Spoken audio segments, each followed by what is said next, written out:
a drug-free way to promote regularity. The national distance charges apply, provided by Caribbean Telecom. David Malmo-Levine wants to force the issue of pot legalization by giving it away free in public.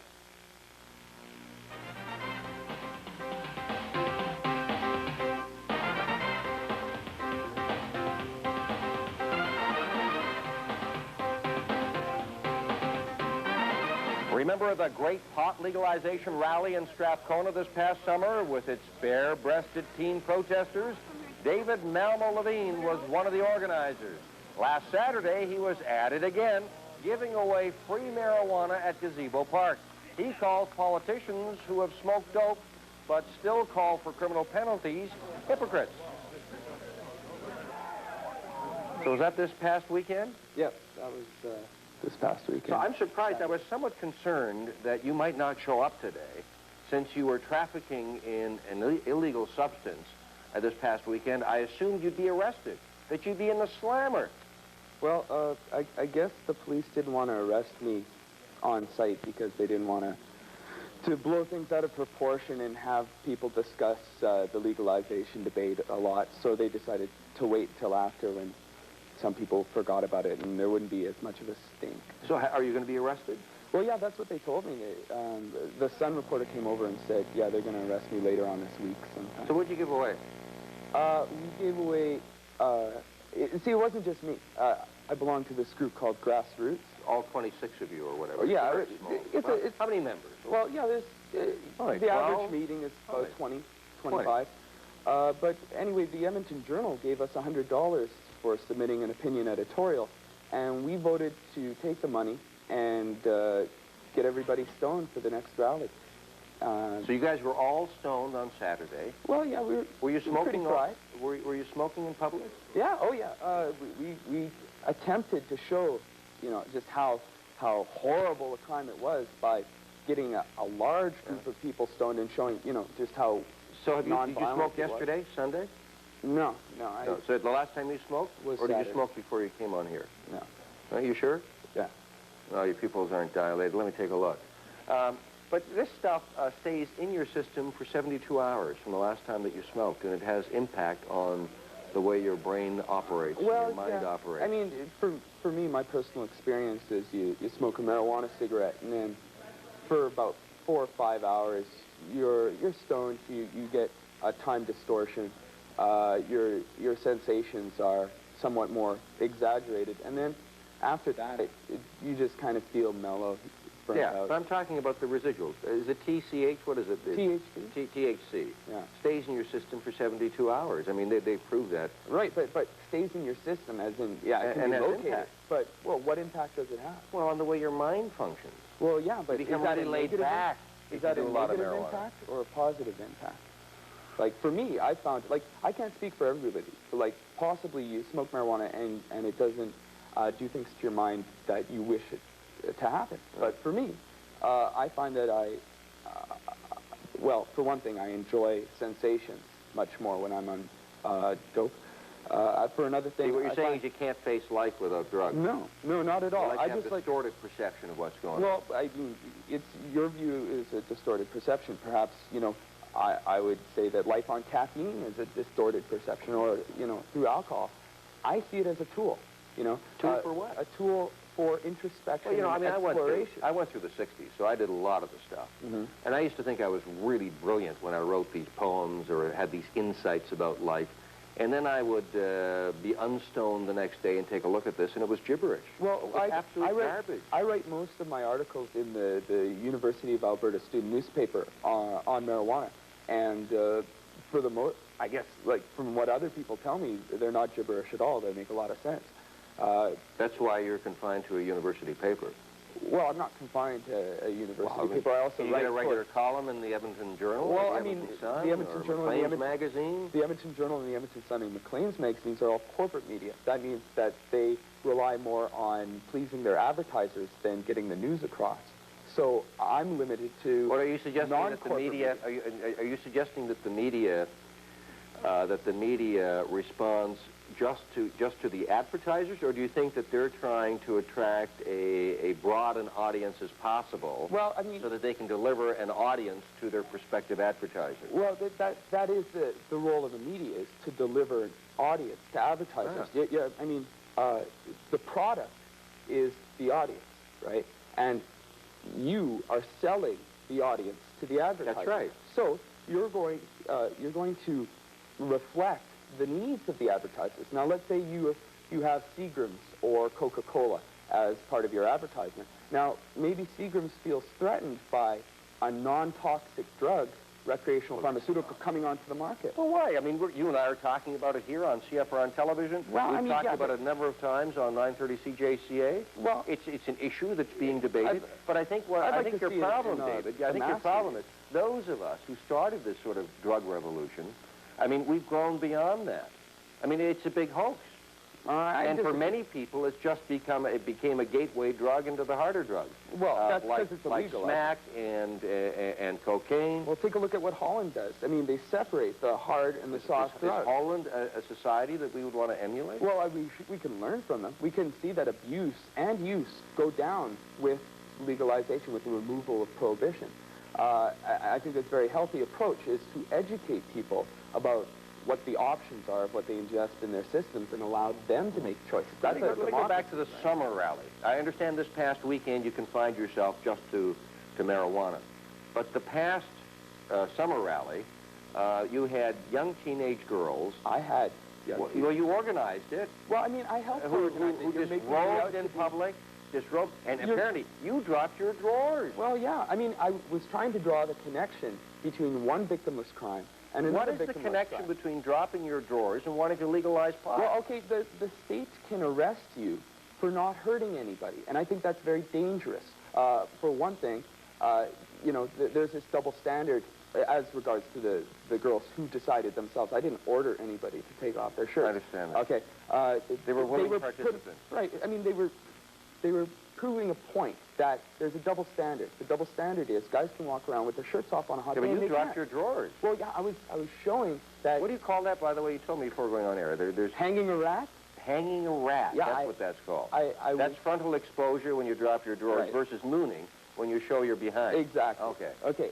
Now, I was trying to prove a point. The point being there are laws that are basically written up just so that you can control a population. So you can harass, you can bust people, whoever you like, whoever displeases you. You know, one of them is all the drugs surrounding, all the laws surrounding the legalization issue. Okay, let's go law. back to marijuana. If you say that it's a victimless crime, one can also say that about cocaine. Yes. One can say that about heroin. Yes. One can say that about acid. And because the only victim is the individual, right? And tobacco and alcohol and caffeine and, you know, all these other legal drugs too. They're all victimless crimes. Ingesting a drug is a victimless crime.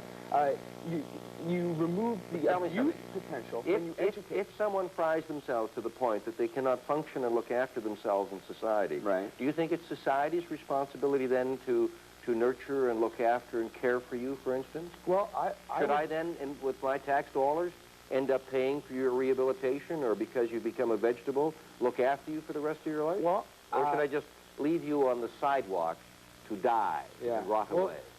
See, that's the whole issue. I think that's one where society looks after people who have hurt themselves is one of the golden rules, because nobody is Why free. is that the golden rule? Well, you do unto others because you might be in that position one day too. You might one day hurt yourself, and I would like to live in a society where, you know, I can make those mistakes. Now, you minimize the amount of frying brains and all that if you educate people, and that's what this society has refused to do. What do you mean educate? Well, let's look at ADAC, for example.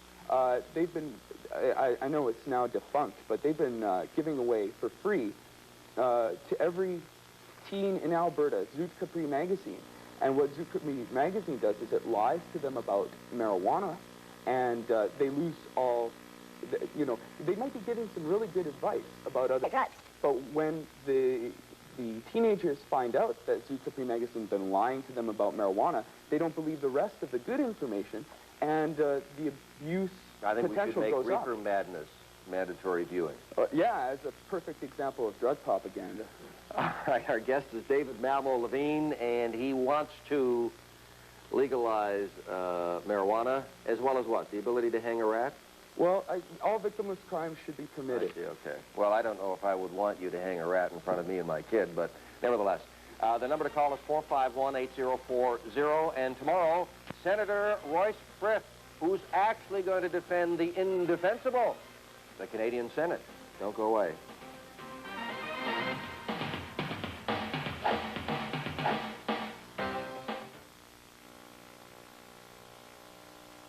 You know, I never thought I'd switch. I saw the little Tide box with lemons on it, so I tried it. I love that fresh smell. One night, Dan, my crazy husband, tried to teach the kids how to use chopsticks. Oh, what a mess. Christy was covered in stains. So I threw in her shorts with a lemon Tide, and I thought, well, we'll see.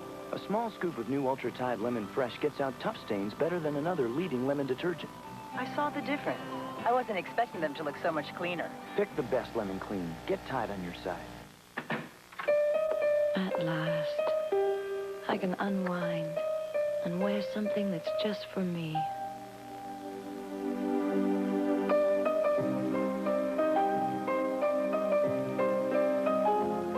Downy sheets make all my clothes, April fresh, and so soft. I love that Downy feeling. April Fresh Downy Sheets Fabric Softener. In Sunrinse Fresh, too. 6:30 a.m. at Sheridan Kennels. I think this puppy could be a champion someday, and I would really like him to have the best start possible. That's why I feed Pedigree Junior. It's difficult for them to go from nursing into a solid food, and I've trusted Pedigree Junior. Pedigree Junior. There's no better start you can give your dog. I think that the condition of the puppy speaks for the food. By the looks of him, it works. Pedigree. Recommended by top breeders. Flight 241 is ready for immediate departure. All passengers must clear. I just want to freshen up my lipstick.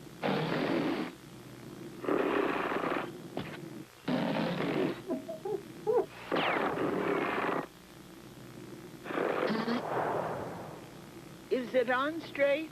Little Caesar's Cheeser. Not one, but two pizzas loaded with cheese. Choice of two toppings, free crazy bread, just $12.99. Cheeser. Views and opinions expressed by the host and guests on this show are not necessarily those of CFRN Television or its advertisers. Just a reminder that this Thursday online, I will be joined by Canada's, well, certainly one of Canada's premier feminists, liberal Sheila Copps. That's Thursday online.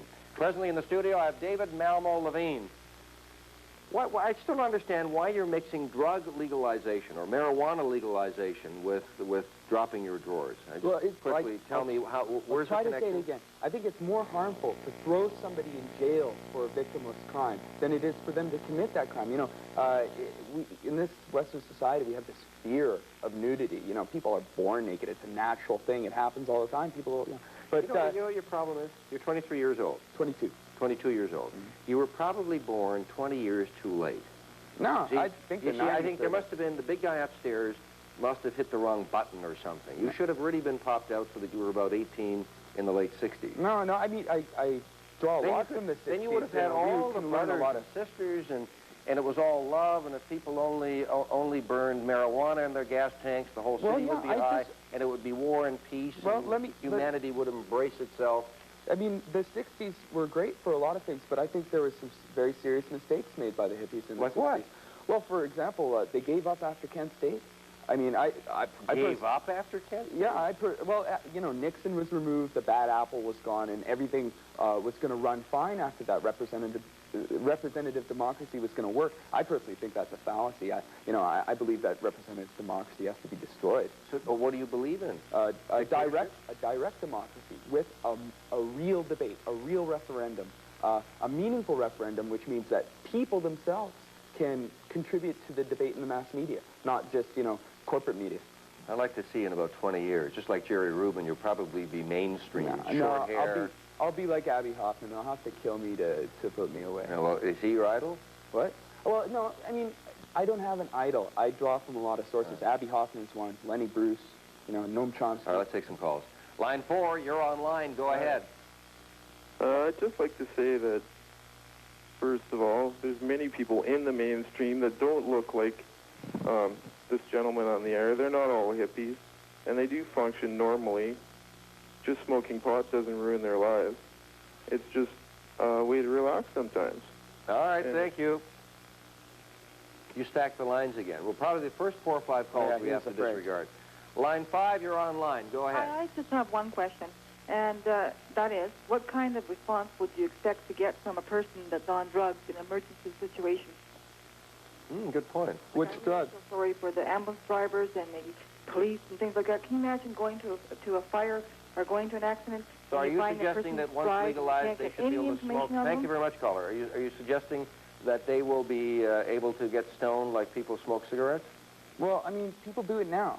You think you should be able to toke and drive? Well, no. I think that it's very dangerous to be driving while stoned. So, in other words, if you are working, then you're saying you shouldn't be allowed to toke? Well, I mean, allowed. The thing is, it depends on what you're doing. Or the work. If you're operating heavy machinery, an airplane pilot shouldn't be allowed to toke up. Well, in the cockpit. Yeah, I would not want to be riding in an airplane when the driver is stoned. I mean, that's but there's still that problem, though, that residual that stays for 72 hours impacts your ability to respond. Well, I disagree. I mean, well, I think that. Well, okay, bring some marijuana in here and talk to me in 5 hours, and I'll be completely normal.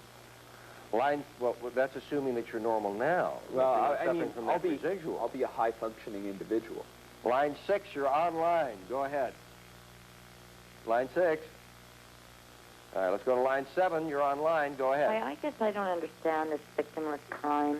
I've been separated for actually 7 years from a man who was constantly stoned. And you're right, when he was stoned, he was fine.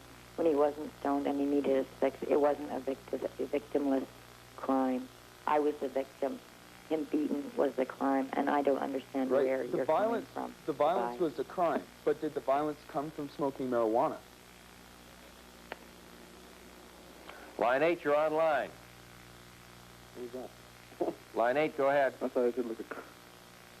Go ahead, line 8. Hello? Go ahead. Line 8? You must be stoned, right? Listen to what he has to say. Are you stoned? Hello? Maybe he's drunk. He didn't sound drunk. He wasn't slurring. I've experienced these things. I can tell the difference. Maybe he just watched too much TV. Line 4, you're online. Line 4, go ahead. What is... You got all your buddies to phone in. They're probably all hammered out of their minds. Line 5, you're online. Line 5? We must be having phone problems. Hello? Yes. Are you there? I can't hear anything you're saying. What I wanted to say to your guest was I'd like to know the reason why no one actually realizes that alcohol is worse than marijuana. Pardon? There's more alcohol-related He's saying crimes. that alcohol is worse than marijuana. Well, yeah, I agree. Alcohol-related medical problems than there ever has been from marijuana. I agree completely. You can die from drinking, but there is no known fatality level for THC. Yeah, but they're now saying that marijuana, too, is damaging to your lungs, and they think it causes cancer, too? It's short-term damage to the lungs. When you stop it, the damage goes away. The Jamaican studies... No. The difference between tobacco and smoking marijuana is that tobacco is grown in radioactive fertilizers. Cannabis isn't. On top of that, there has not been one single case of cancer by marijuana ever recorded throughout history. There's 475,000 cases of cancer, tobacco-related cancer, every year in the United States. But all of that, there's never is a direct link. I mean, the epidemiologists merely draw a conclusion. So I suppose that if they took a look at some data, they could draw the conclusion, too, that those that use marijuana a lot like you, since you were 14 years old, if you die of lung cancer, that it might have been because of your pot smoking. No, they use the same standards for evaluating the 475,000 number as they do for the zero for marijuana. That seems awfully high, 475,000. No, look it up. It's the actual number. Like, ask the Surgeon General. Well, that's the American. We're in Canada. Well, we don't have 475,000 popping off here in Canada. They keep better track of all the people die from tobacco in the United States. Line 6, you're online. Go ahead. Hi, how you doing? Good. I just wanted to back up the last caller. First of all, when was the last time you heard somebody go into the hospital for marijuana overdose or marijuana poisoning? I am a professional. I work in an office, suit and tie, and the whole works, and I do believe that you can, under the right circumstances, lead a normal life while smoking marijuana. You do that? I do so. Shame on you. I'll be the first one to admit it, but shame why on not? you. Why shame on me? Do you do it in front of your kids? No, I do not do it in front of my children. Yeah, you look like a bit of a hypocrite if they find your stash, huh? And say, not Daddy, really. They Daddy, know what's about this? it. They do know about it, but I don't They do it in know front of about them. it? Yes, they do. Well, so when they come, how old are they? They are 7 and 9. So when they come into you at age 12 or 13 and say they're doing cocaine, what are you going to say to them? I'm going to slap them upside the head because cocaine is a completely different drug than marijuana. Is it? Yes, it is. In what way? It is a lot more addictive. Addictive for the some? effects are a lot more long-term. Yeah, but, you know, it's like anything else. There are people that can get addicted to marijuana. There are withdrawal symptoms with cocaine. Exactly. There are no withdrawal symptoms with some marijuana. people I've known who did marijuana a lot, like every day, went through a lot of withdrawal. You can be a Rastafarian and smoke spliffs like that every day, and you won't feel withdrawal when you stop smoking. Anyway, caller, goodbye. I'm ashamed of you. Line 7, you're online. Go ahead. How you doing? Good. I was wondering if he's realized what's going to happen if they do legalize this, that he's going to be more discriminated against than he would be without legalization. Why? The police are going to be able to come into his home, and if he's stoned while he's driving, they're going to have to set up some kind of a system like the alcohol. If you're drunk when you drive, you get your license taken away. They probably have to draw blood every time they stop you at one of these check stops. Well, maybe for the... Hold out your arm. Well, maybe for the short term, I think a check stop for legalization is one way to promote awareness. But I think the ultimate is promoting awareness. The question, in brief, is whether, you know, the people themselves are going to be allowed to decide whether we're going to end this drug war, whether we're going to continue prohibition. I think if it was up for debate in the next general election, the next federal election, and the anti-drug war side had equal time with the pro-drug war side, I think the majority of Canadians would vote to end the drug war now. I think you're smoking. No, I think it's true. I think people will follow what makes most sense to them, and I have faith that ending the drug war would make most sense to them. You were born 20 years too late. No. Line 8, you're online. Go ahead. Hi, I'm just wondering why you always criticize about the drugs and stuff. Why don't you criticize about the alcohol and everything like that? Because there's a lot more alcohol deaths than there is drug deaths. And I think you're very wrong. Are you talking to me? Yeah. I don't criticize. I mean, as far as I'm concerned, I'm all for legalization. I think people should have the ability, if they're of sound mind and of the age of majority, to fry their brains. But I don't want the system, the social safety net, to pick up the pieces. Yeah, but you're saying that we don't want to pick up the pieces of the drugs, but yet everybody's picking up the pieces of alcohol. All right, thank you. Well, I don't think we should do that either. Thanks for your call. Well, we're almost out of time. You know this is not a burning issue in this federal election campaign. Well, it should be. I mean, we're committing genocide for the oil resources of the Iraqi people and the Timorese people. All right, David. That's 400,000 deaths. David Malmo-Levine, thank you. And if you have one of these in January and you're going to hang a rat, let me know. I want to be there. We'll be back with some few words about Keeler Road. Don't go away.